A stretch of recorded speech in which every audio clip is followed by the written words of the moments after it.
Twins Wilderness Adventure, The Twins Meet a Quagga by Cressida Cowell. The sun beat down on the sizzling savanna and the grasses hummed with busy insects. The Treetough family have taken their time machine and traveled back in the time to the 18th century to the grassland of South Africa. One bright blue day, the big twins Alpha and Asha were looking after the little twins Tulip and Ted. Their parents, Professor Pablo and Professor Penelope, were taking a nap.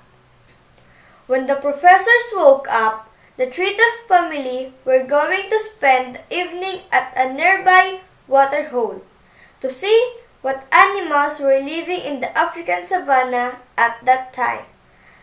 "There'll be cheetahs," said Asha. "And ostriches," said Alfie. "And lions and elephants," said Ted. "Don't forget the unicorns," said Tulip. "Don't be silly," laughed Ted. "Only babies believe in unicorns." Alfie and Asha were laughing too, which made up Tulip very cross. "I'll show them I'm not a baby," said Tulip to herself. "I go to the waterhole and look for unicorns on my own." So, when the others weren't looking, Tulip decided to walk to the waterhole by herself. She found a hill to hide behind and ducked down out of sight. From her hiding place, she spotted an ostrich and a wildebeest and a herd of creatures she had never seen before. Tulip couldn't see them properly because there were some trees in the way. From the side, they looked a little bit like horses, but they weren't much smaller, so they must be unicorns, said Tulip triumphantly. "I knew it!" Meanwhile, Alfred and Asha and Ted had noticed that Tulip was missing. They woke up Professor Penelope and Professor Pablo, and they all hurried to the waterhole. They crept up very quietly so as not disturb the animals and peered over Tulip's shoulder. "I'm sorry I called you a baby," whispered Ted. "And I'm sorry I ran off without telling you where I was going," whispered Tulip. "But look, I did find some unicorns." Just then one of the strange creatures turned towards them, and it did not have a horn. "Oh," said Tulip, very disappointed. "It isn't a unicorn after all." But it did have something else interesting.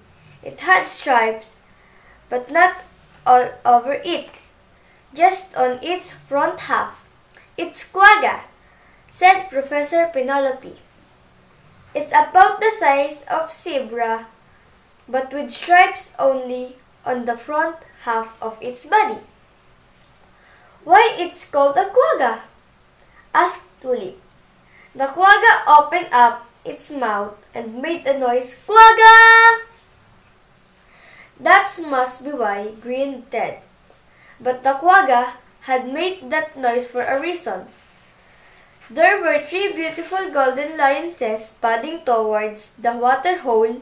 The lionesses prowled closer, but the quagga had already been alert. "Quagga!"